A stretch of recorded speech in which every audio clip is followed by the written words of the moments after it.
For this unexpected delay.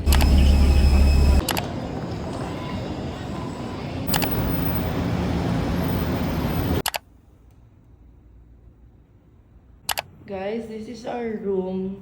Sobrang pagod na talaga kagabi. Ang sexy ni Bobby. Sobrang laki. Ayan, ang sexy ko din. Pero walang nangyari. Super duper pagod kami. At nakalimutan kong i-video guys. Nasa grab car na kami kumain kahapon. Very late. Tapos guys, super duper bago ng aeroplano ng Cebu Pac. Pero super duper sakit ng tenga namin. As in, like, talagang nabinat ako, girls. Sumakit yung ngipin ko.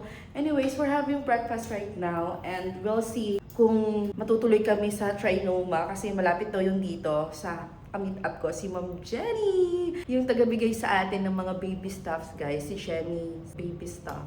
Tapos, sana BGC pero may event kasi ako later. I'm afraid baka malate ako. So, we'll go nearby na lang and that's Trinoma daw. Tapos, malapit lang din dito sa area namin si Ma'am Jenny. So, magpe-prepare muna kami.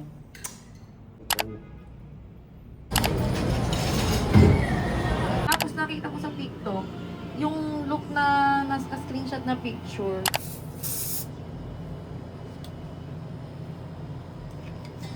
Love you.